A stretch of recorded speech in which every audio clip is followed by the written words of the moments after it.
Subscribe करिए हमारे channel target UP TET CTET को और बेल आइकन को दबाइए। हेलो फ्रेंड्स, मैं रेनू स्वागत करती हूँ आप सभी भावी अध्यापक एवं अध्यापिकाओं का आपकी अपनी channel target UP TET CTET में। दोस्तों, आज की इस वीडियो में हम कारक और विभक्ति के विषय में पढ़ने वाले हैं और विभक्ति चिन्ह जो होते हैं इनको हम कैसे पहचानते हैं इसके विषय में भी हम पढ़ेंगे। बहुत ही आसान टॉपिक है, आप जब पढ़ोगे तो आपको भी लगेगा कि ये बहुत इजी है। बस केवल आपको अच्छे से जो मैं आपको पढ़ा रही हूँ आपको समझते हुए इसको चलना है और जहां कहीं भी कोई भी समस्या आएगी आप मुझे बताते रहिएगा। दोस्तों, ये टॉपिक इतना आसान है कि आप सभी लोग आसानी से इसको पढ़ भी लेंगे, समझ भी लेंगे और इसके रूल भी बहुत इजी हैं, आसानी से आप याद भी रख सकोगे। तो चलिए हम स्टार्ट करते हैं। सबसे पहले कारक किसे कहते हैं। आप सभी लोगों ने पढ़ा है कि क्रिया किसे कहते हैं। किसी भी कार्य को करने को ही हम क्या कहते हैं, क्रिया कहते हैं। कोई भी काम हम कर रहे हैं उसे हम क्या कहेंगे, पढ़ना, लिखना, खाना, जाना, सोना, ये सब क्या है, क्रिया है। तो क्रिया से जो संबंध, क्रिया से जो प्रत्यक्ष संबंध रखता है यानी कि साक्षात संबंध रखने वाला जो शब्द होता है वही होता है कारक। तो क्रिया के साथ प्रत्यक्ष संबंध रखने वाले शब्दों को ही हम क्या कहते हैं, कारक कहते हैं। ये वे शब्द होते हैं जो क्रिया से प्रत्यक्ष संबंध रखते हैं और इस प्रकार यह कहा जा सकता है कि जिसका क्रिया से संबंध नहीं होता है उसे कारक नहीं कहा जा सकता है। जिसका क्रिया से संबंध होगा जिस शब्द का, वही शब्द कारक कहलाएगा। जिसका शब्द क्रिया से नहीं होगा, जिसका संबंध क्रिया से नहीं होगा, वह कारक नहीं कहलाएगा। अब देखिए, यहाँ पर एक सूत्र की सहायता से आप सभी कारकों को याद कर सकते हैं। इस तरीके से देखिए, कर्ता कर्म च करणम च संप्रदानम तथैव च अपादानम अधिकरणम इत्याहु कारकाणि षट्। तो इस तरीके से यहाँ पर देखिए, कर्ता कारक, कर्म कारक, करण कारक, संप्रदान कारक, अपादान कारक, अधिकरण कारक, ये सभी 6 कारक इसमें दिए गए हैं। इस फॉर्मूले के माध्यम से आपको बताया गया है। इसको आपको लर्न नहीं करना है, ये आप सिर्फ समझिए कि जो संस्कृत होता है उसमें केवल 6 कारक होते हैं। यहाँ पर यही बताया गया, षट कारक यानी कि केवल 6 कारक होते हैं संस्कृत में। इस फॉर्मूले में आपको यही जानने को मिला है कि कर्ता, कर्म, करण, संप्रदान, अपादान, अधिकरण, यही 6 कारक केवल होते हैं संस्कृत में।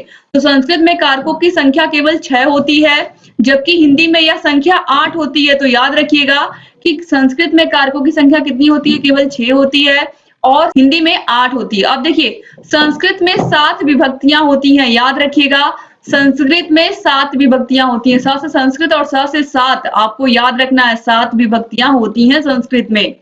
अब चलिए हम विभक्ति के विषय में पहले समझ लेते हैं विभक्ति क्या होती है। देखिए, शब्दों के साथ भिन्न भिन्न संबंधों को प्रकट करने के लिए भिन्न भिन्न चिन्ह प्रयुक्त होते हैं, यही चिन्ह विभक्ति कहलाते हैं। अब हम विभक्ति चिन्हों के विषय में जानेंगे कि विभक्ति चिन्ह कौन कौन से होते हैं। बहुत ही इंपॉर्टेंट है आपके संस्कृत विषय में, ये जानना आप लोगों को बहुत जरूरी है कारक और विभक्ति के विषय में, क्योंकि यही सब आधार है। आप लोग संस्कृत में अनुवाद करना सीखोगे, आप कोई भी चीज सीखोगे संस्कृत में तो आपको ये विभक्तियां काम आएंगी, कारक काम आएंगे। तो ये जो टॉपिक आप पढ़ रहे हो ये बहुत महत्वपूर्ण है।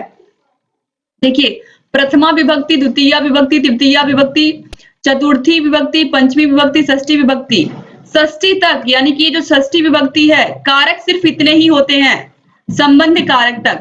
ठीक है, अब यहाँ पर देखिए, जो प्रथमा विभक्ति होती है इसका जो चिन्ह होता है वो क्या होता है, ने होता है।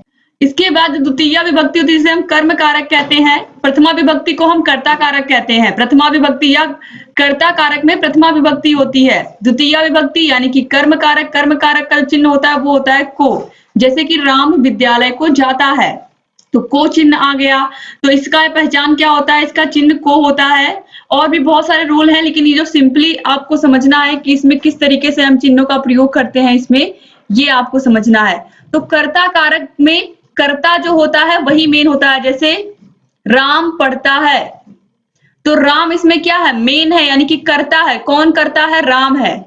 किसने पढ़ा, राम ने पढ़ा, राम पढ़ता है। तो इस तरीके से यहाँ पर ने होता है इसका चिन्ह और द्वितीय विभक्ति कर्म में को होता है, याद रखिएगा आप लोग। इसके बाद देखिए, तृतीय विभक्ति करण कारक से या के द्वारा। तो इसमें दोस्तों करण कारक में आपको कारण बताना होता, आपको साधन बताना होता है। जैसे कि राम ने रावण को बाण से मारा। किससे मारा? बाण से मारा। कोई ना कोई साधन होता है, इसीलिए से या के द्वारा, बाण के द्वारा मारा। इस तरीके से यहाँ पर आपको कोई ना कोई साधन प्रयुक्त करना होता है कर्ण कारक में। और भी इसके रूल है जो आगे मैं आपको बताऊंगी, लेकिन जो मोटे तौर पर यहाँ पर मैं आपको समझा रही हूँ वो आप लोग समझिए कि किस तरीके से चिन्हों का प्रयोग हम करते हैं। तो तृतीया विभक्ति, कर्ण कारक में तृतीया विभक्ति होती है, और यहाँ पर आप देखिए इसके जो चिन्ह होते हैं वो से या के द्वारा। इसके बाद देखिए चतुर्थी विभक्ति। चतुर्थी विभक्ति में संप्रदान कारक या संप्रदान कारक में चतुर्थी विभक्ति होती है। कैसे? देखिए, संप्रदान मतलब दान देना, जैसे कि ब्राह्मण को गाय दान देना, इस तरीके से आप समझिए। तो दान देना मतलब किसी को आप दे रहे हो, उसको पूरी तरीके से आप उस चीज को दे रहे हो, दान देना। तो यहाँ पर आप समझ गए होंगे कि जहां पर इस तरीके के शब्दों का प्रयोग होगा वहां पर क्या होगा? चतुर्थी विभक्ति। ठीक है। इसके बाद देखिए पंचमी विभक्ति में क्या होता है? अपादान कारक। अपादान कारक पंचमी विभक्ति में होता है, इस तरीके से भी आप कह सकते हैं। अपादान कारक में पंचमी विभक्ति होती है। तो अपादान से अलग होने के अर्थ में, यानी कि जैसे वृक्ष से पत्ते गिरते हैं, तो वृक्ष से पत्ते गिर गए, फिर वापस वो पत्ते वृक्ष में नहीं लग सकते ना। तो इस तरीके से आपको याद रखना है, जहां पर अलग होने का बोध होता है, जैसे कि छत से बिल्ली कूदी, तो छत से बिल्ली का क्या हो रहा है? अलग होने का बोध हो रहा है ना। तो जो संप्रदान कारक है, इसमें आप कोई भी वस्तु, कपड़ा, अनाज क्या करते हो? दान करते हो। लेकिन जो अपादान कारक है, इसमें क्या होती है? एक वस्तु दूसरे वस्तु से अलग हो रही है, जो आपको समझ में आ गया होगा। मैंने भी एग्जाम्पल दिया है, पेड़ से पत्ते गिरते हैं, छत से बिल्ली कूदती है, तो क्या होता है? अलग होने का भाव होता है, इसीलिए से अलग होने के अर्थ में पंचमी विभक्ति होती है। अब देखिए जो संबंध कारक होता है वो होता है षष्ठी विभक्ति, जैसे कि राग पुत्र या राजा का पुत्र। इसमें देखिए का, के, की, ना, ने, नी, मा, में, मी, ये सभी आते हैं संबंध को बताने वाले। तो ये षष्ठी विभक्ति हो जाती है। इसके बाद सप्तमी विभक्ति अधिकरण कारक होता है। इसमें देखिए इसका जो सूत्र चिन्ह होता है वो होता है में या पर। फिर संबोधन आता है, तो संबोधन में हे, अरे, ओ। हे, अरे, ओ से हम क्या करते हैं? किसी को संबोधित करते हैं, बुलाते हैं। तो बाकी सभी चीजें क्या होती है? इसमें प्रथमा विभक्ति की तरह ही होती है। तो इसीलिए इसका जो रूल होता है अधिकरण या संबोधन का जो रूल होता है संबोधन कारक का, वो यही प्रथमा विभक्ति ही होता है। हे, अरे और ओ के साथ हम क्या करते हैं? यही प्रथमा विभक्ति का ही चिन्ह हम क्या करते हैं? यूज करते हैं। तो इसीलिए यहाँ पर देखिए आप प्रथमा विभक्ति लिखा हुआ है संबोधन का। तो इस तरीके से यहाँ पर आप लोगों ने प्रथमा विभक्ति, द्वितीय विभक्ति, तृतीय विभक्ति, चतुर्थी विभक्ति, पंचमी विभक्ति और षष्ठी, सप्तमी, ये आप लोगों ने देखा। आपको यहाँ पर समझना क्या है कि कारक केवल छह कारकों के विषय में ही हमें पढ़ना है। संस्कृत में केवल 6 कारक होते हैं, हिंदी में 8 होते हैं, याद रखिएगा। और जो विभक्तियां होती हैं संस्कृत में वो कितनी होती है? केवल और केवल 7 होती हैं। 8 क्यों नहीं? क्योंकि जो संबोधन होता है उसमें हे, अरे, ओ के बाद फिर वही प्रथमा विभक्ति ही वापस आ जाता है, प्रथमा विभक्ति के ही शब्द वापस आ जाते हैं। तो इसलिए यहाँ पर केवल 7 ही माने गए हैं संस्कृत में विभक्ति। अब चलिए हम सबसे पहले कर्ता कारक यहाँ पर पढ़ेंगे, जिसमें प्रथमा विभक्ति होती है। कर्ता कारक में प्रथमा विभक्ति होती है, यानी कि प्रथमा विभक्ति का जो चिन्ह होगा वो इसमें लगेगा। तो देखिए कार्य को करने वाले को ही हम क्या कहते हैं? कर्ता कहते हैं। कोई भी काम जो करता है वो क्या होता है? कर्ता होता है। सह पठति, वह पढ़ता है। कौन पढ़ता है? वह पढ़ता है। तो वह इस तरीके से यहाँ पर सह पठति में आपने देख लिया क्या है? कर्ता कारक है। इसके बाद देखिए अहम गृहम गच्छामि, मैं घर जाता हूं, मैं घर जाता हूं। तो यहाँ पर भी क्या हो गया? कर्ता कारक हो गया। अब इसके बाद दोस्तों यहाँ पर देखिए आप कुछ रूल है, यानी कि कुछ नियम है इसमें। प्रथमा विभक्ति में कर्ता कारक का प्रयोग किया जाता है, जैसे कि रामः गच्छति, राम जाता है। इसके बाद देखिए संबोधन में प्रथमा विभक्ति कर्ता कारक का प्रयोग होता है, जैसे कि हे राम। अभी मैंने आपको बताया है कि संबोधन में क्या होता है? प्रथमा विभक्ति का प्रयोग होता है। केवल हे, अरे, ओ लगने के बाद क्या होता है? वापस वही आता है। हे राम त्वं गृहं गच्छ, हे राम घर जाओ, तुम घर जाओ। हे राम तुम घर जाओ। तो यहाँ पर ये संबोधन हो गया हे राम। बाकी तुम घर जाओ फिर किस तरीके से आ गया? प्रथमा विभक्ति की तरह ही, कर्ता कारक की तरह ही आ गया। इसीलिए संबोधन को भी हम प्रथमा विभक्ति में ही रख लेते हैं संस्कृत में। इसके बाद देखिए कर्म कारक। यहाँ से आप लोगों को कारक बहुत ध्यान से समझना है, क्योंकि एग्जाम में द्वितीय विभक्ति यानी कि कर्म कारक, तृतीय विभक्ति यानी कि करण कारक, चतुर्थी विभक्ति यानी कि संप्रदान कारक, पंचमी विभक्ति यानी कि अपादान कारक, यही यही इतना एग्जाम में बार बार घूम घूम के पूछता है। तो इसीलिए यहाँ से आप लोग इस चैप्टर को बहुत ध्यान से समझते हुए चलिए और पढ़ते हुए चलिए, ताकि कोई भी एग्जाम हो, चाहे वो आप लोगों का डीएलएड का एग्जाम हो, चाहे यूपी टेट हो, चाहे सुपर टेट हो, एक बार अगर आपने यहाँ पर ये पढ़ लिया चैप्टर आप अच्छे से, तो फिर आप लोगों को आगे चल करके कोई दिक्कत नहीं होने वाली है। कारक चैप्टर में आप लोग कोई भी क्वेश्चन कहीं से पूछ लेगा, आप लोग उस क्वेश्चन का सही आंसर दे करके ही आएंगे एग्जाम में। तो चलिए हम अच्छे से द्वितीय विभक्ति से ध्यान से पढ़ते हैं, और हर एक एग्जाम्पल के माध्यम से मैं आपको जितना भी रूल है सब क्लियर करूंगी। एक एक एग्जाम्पल के माध्यम से सारे रूल अच्छे से समझाते हुए मैं चलूंगी। देखिए, कर्ता जिसे अत्यधिक चाहता है उसे कर्म कारक कहते हैं। इसमें द्वितीय विभक्ति होती है। यह को चिन्ह के साथ आता है। कभी कभी यह चिन्ह छिपा रहता है, यानी कि कभी कभी यह चिन्ह हमें दिखाई नहीं देता है। अभी मैं आपको एग्जाम्पल के माध्यम से समझाऊंगी। जैसे कि यहाँ पर आप एग्जाम्पल देख सकते हैं, लता गीतम गायति। लता गीत को गा रही है, लेकिन आपको को कहीं नहीं दिख रहा है। तो कभी कभी क्या होता है, को जो चिन्ह होता है ये छिपा रहता है एग्जाम्पल्स में। तो चलिए अब देखते हैं। पहले यहाँ पर हम सूत्र उभयता, उभयता अभिता परता समया निक्सा हा प्रतियोगे अपि द्वितीया। आपको याद कैसे करना है, देखिए, उभयता अभिता परता समया निक्सा हा प्रतियोगे अपि द्वितीया। अभिता मतलब चारों ओर, परितः मतलब चारों तरफ, इसके बाद समया मतलब निकट मतलब नजदीक, निक्सा मतलब समीप या पास, हा और प्रति के लिए, प्रति मतलब के लिए या की तरफ के योग में द्वितीय विभक्ति होती है। जहां पर भी ये शब्द आएंगे, आप लोग जब एग्जाम्पल में एग्जाम्पल दे करके ही पूछेगा एग्जाम में, आपको उस पूरे सेंटेंस में कहीं ना कहीं उभयता मिलेगा, अभिता मिलेगा, परिता मिलेगा, समया मिलेगा, निक्सा मिलेगा, हा मिलेगा, प्रति मिलेगा। इन सभी में द्वितीय विभक्ति होती है। इन सभी शब्दों को अच्छे से आप पहचान लीजिए। ये शब्द जैसे ही आपको सेंटेंस में दिखेंगे, किसी भी वाक्य में दिखेंगे, उसमें तुरंत कौन सी विभक्ति होगी, द्वितीय विभक्ति कर्म कारक, द्वितीय विभक्ति कर्म कारक। अब जैसे कि यहाँ पर आप एग्जाम्पल के माध्यम से समझिए, विद्यालयम अभितः वृक्षा सन्ति। विद्यालय के चारों ओर वृक्ष हैं। आपको क्या मिला, अभिता मिला। अभिता कहाँ है, यहाँ है। तो अभितः शब्द आया, यानी कि इसमें क्या हो गया, विद्यालयम अभितः वृक्षा सन्ति, यानी कि जो अभितः हो गया, ये इसके आने की वजह से, चारों ओर शब्द आने की वजह से यहाँ पर क्या हो गया, द्वितीय विभक्ति होगी। अब देखिए, पर्यटक मरुदेशम प्रति गच्छति, यानी कि पर्यटक मरुस्थल की तरफ जाते हैं। तो देखिए, की तरफ, प्रति, प्रति का मतलब की तरफ, तो प्रति शब्द यहाँ पर आपको दिख रहा है, तो इसमें भी क्या हो गया, द्वितीय विभक्ति हो गया। फिर देखिए, गृहम उभयता वृक्षा सन्ति। घर के दोनों तरफ पेड़ है, यानी कि दाईं तरफ भी पेड़ है, बाईं तरफ भी पेड़ है। तो गृहम उभयता वृक्षा सन्ति, उभयता मतलब दोनों तरफ, उभयता मतलब दोनों तरफ, याद रखिएगा, उभयता का मतलब होता है दोनों तरफ। तो उभयता वृक्षा सन्ति, गृहम उभयता वृक्षा सन्ति, घर के दोनों तरफ क्या है, पेड़ हैं। इस तरीके से आप क्या कर सकते हो, बोल बोल करके बार बार इनको आप क्या कर सकते हो, याद कर सकते हो। अब इसके बाद दोस्तों यहाँ पर आप देखिए, दूसरा सूत्र है कर्म कारक का ही, यानी कि द्वितीय विभक्ति का ही, अधि सिंह अस्था साम कर्म। अधि का मतलब देखिए, यहाँ पर सारी बातें आपको एक एक मैं समझाऊंगी। अधि उपसर्ग होता है। उपसर्ग कहाँ लगता है, किसी भी शब्द के आगे लगता है। अब इसके बाद देखिए, सिंह मतलब शयन या सोना, इसको संस्कृत में हम क्या कहते हैं, सोना या शयन को सिंह। इसके बाद अस्था मतलब ठहरना, एवं आस मतलब बैठना। ठीक है, इनका मतलब आप समझ गए। अब देखिए, धातुओं से पूर्व अधि उपसर्ग आए तो वहां पर द्वितीय विभक्ति होती है। अगर इन शब्दों के पहले, सोना के पहले, ठहरना के पहले, आस या बैठना के पहले, तो यहाँ पर ये क्या एक फॉर्मूला है, इस तरीके से आप याद रख सकते हैं कि अधि सिंह स्था साम कर्म, यानी कि ये अगर शब्द आते हैं, इन शब्दों के पहले अगर अधि उपसर्ग आता है, जैसे कि शिशु संयाम अधि सेते, शिशु खाट पर सोता है, या बच्चा है वो खाट पर सो रहा है, चारपाई पर सो रहा है। तो देखिए यहाँ पर अधिशेते सोता है, अधि आपको दिख रहा है ना, सोने से पहले क्या लगा है, अधि उपसर्ग लगा है। तो इसीलिए अधि होने की वजह से ही ये क्या हो गया, इसमें द्वितीय विभक्ति हो गई।